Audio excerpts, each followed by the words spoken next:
Christopher Columbus. Columbus, an Italian explorer, was one of the brave sailors who ventured out to find the sea route to India. Christopher Columbus जो एक Italian explorer थे, वो उन brave sellers में थे जिन्होंने साहस किया सी रूट से इंडिया को खोजने का. He thought that one can go to the east via west also. Why did he believe so? Think about it. उनका विचार था कि कोई ईस्ट जा सकता है वेस्ट होते हुए. उनका यह विश्वास क्यों था, इसके बारे में आप सोच सकते हो. उनका कहना था कि अगर हमें ईस्ट जाना हो तो हम वेस्ट होते हुए भी ईस्ट में जा सकते हैं.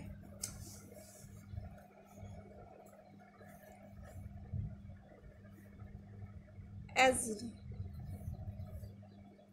Columbus started his journey to India and accidentally reached America. As long as he lived, he was under the misconception that he had discovered the sea route to India. Columbus ने भारत के लिए यात्रा start की, पर अचानक वह America पहुंच गया. वो जितने समय तक रहे वो यही समझते रहे कि उन्होंने सी रूट से, समुद्री रूट मार्ग से भारत को खोज लिया है. Hence, even today, the natives of America are called Red Indians, and the island group in the Caribbean is known as the West Indies.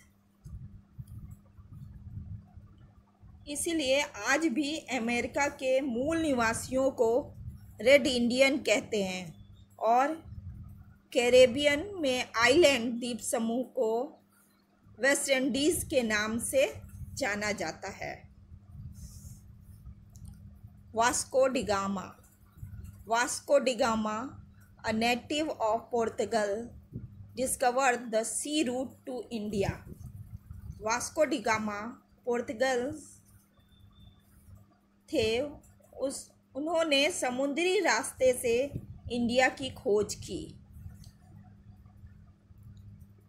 He encircled the Cape of Good Hope in South Africa and reached the port of Calicut on 22nd May 1498 after crossing the Indian Ocean. Vasco da Gama south Africa में cap of good hope का चक्कर लगाकर 22 मई 1498 को Indian ocean को पार करके कॉलिकट के port यानी बंदरगाह पर पहुंच गए.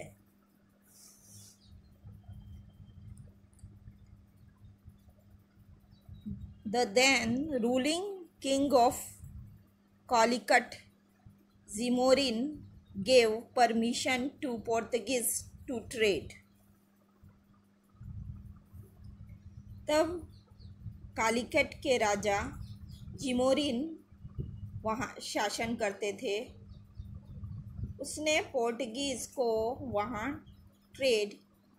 व्यापार करने की अनुमति दे दी. The Portuguese established a fort in Calicut for trade in 1500 CE.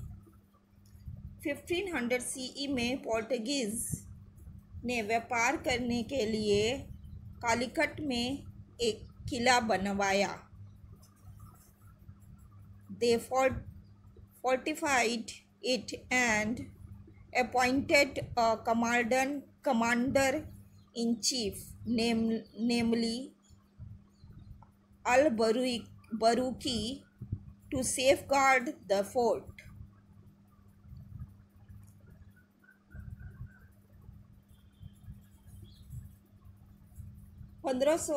CE में पोर्तुगीज़ ने व्यापार करने के लिए कालीकट में एक किला बनवाया।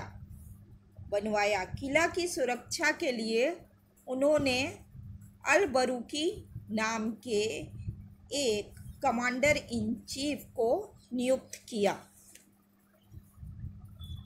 Moving northwards, Al बरूकी conquered Goa in 1506 CE within a span of 100 years. The Portuguese took control of Mangalore, Cochin, Goa, Diu, Mumbai and island of Lanka. Northward से मूव करते हुए अल बरूकी ने 1506 CE में गोवा पर अधिकार कर लिया। 100 वर्षों के अंदर पुर्तगीज़ का मैंगलोर, कोचीन, गोवा, दीव, मुंबई और लंका के द्वीप समूह पर अधिकार हो गया। End of Portuguese rule. In the beginning of the 17th century, the Portuguese expanded their trade to Bengal. At this time, the Mughal Emperor Shah Jahan ruled India from Delhi. Portuguese शासन का अंत। 17वीं सदी की शुरुआत में पोर्तुगीज़ ने अपना व्यापार ट्रेड बंगाल तक फैला लिया। उस समय शासक शाहजहां भारत में दिल्ली से शासन कर रहे थे। The Subedar of Bengal complained to Shah Jahan about the behavior of the Portuguese. Bengal के सूबेदार ने शाहजहां से पोर्तुगीज़ के व्यवहार को लेकर शिकायत की। Thus the fort of Hooghly was demolished and the ships were burned as per the order of the emperor.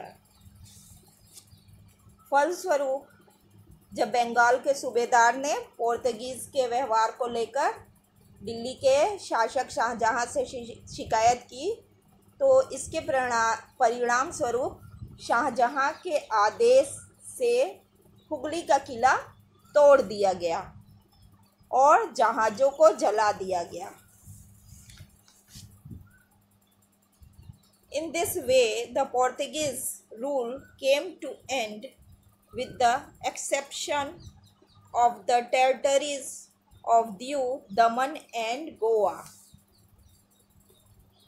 इस प्रकार पोर्तुगीज शासन का अंत हो गया, सिवाय दीव, दमन टेरिटरीज और गोवा पर उनका आधिपत्य बना रहा। The Dutch. After 100 years of the arrival of the Portuguese, at the end of the 16th century, Dutch of Holland, now the Netherlands, came to India for trading.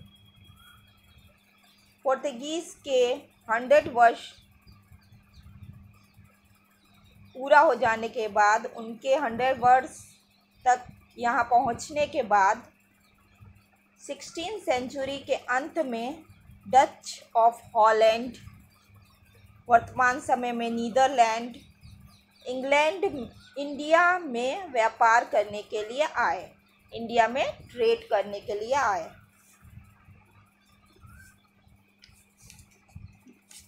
They established forts of Pulicat and Madras, now Chennai. They also established a trading center at Agra in the year 1663.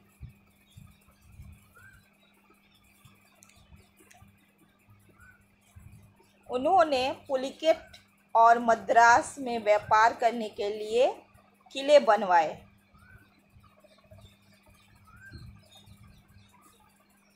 उन्होंने 1663 में आगरा में एक व्यापार करने के लिए एक trading centre भी बनवाया। Meanwhile, the British also arrived in India.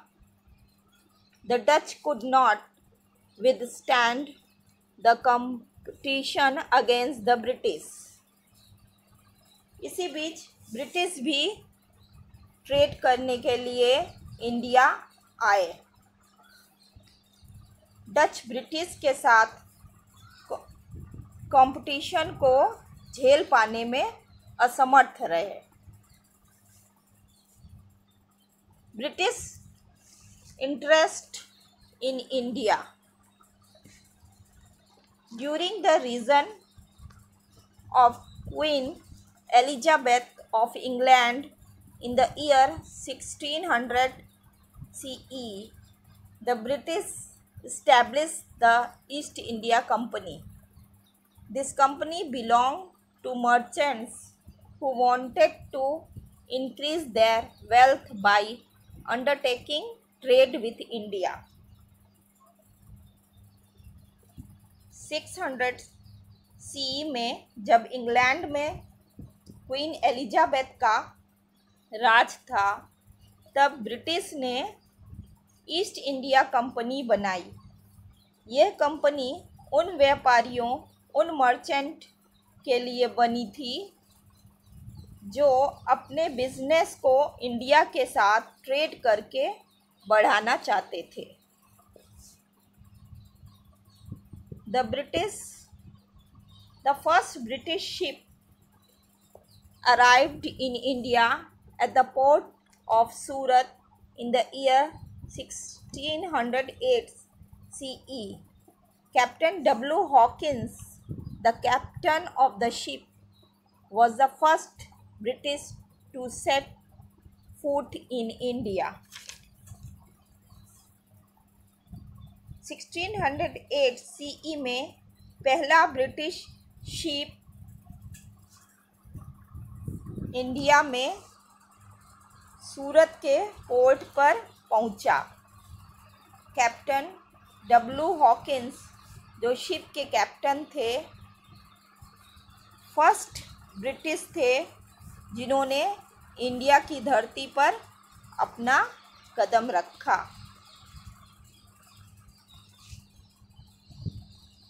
He met Jahangir but did not get the permission to trade. Thereafter, Sir Thomas Roe arrived in India, who acquired the permission to establish a trading center in Surat.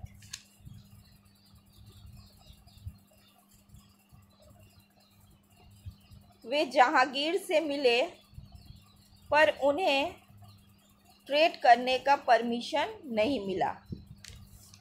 पर कुछ समय बाद sir Thomas रोई India पहुँचे और दिल्ली जाकर शाहजहां से सूरत में ट्रेडिंग सेंटर बनाने का परमिशन ले लिया। Later Delhi went into the hands of Shahjahan. Shahjahan gave permission to the British to carry out trade in Bengal. Shahjahan ने ब्रिटिश को बंगाल में ट्रेड करने का परमिशन दे दिया।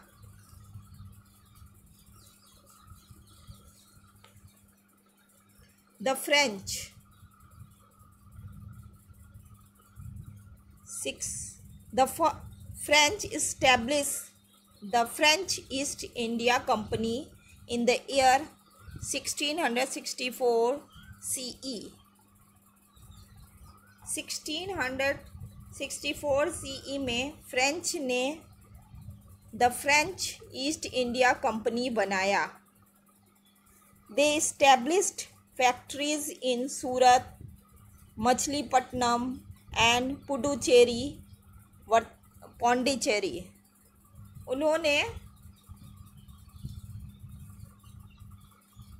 उन्होंने सूरत, मछलीपट्टनम और पुडुचेरी, जो अभी वर्तमान में पौंडीचेरी है, में फैक्ट्रीज बनाई।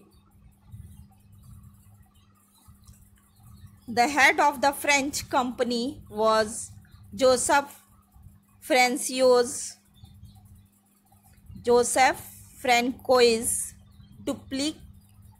Duplex, who had the desire to expand the European rule in India।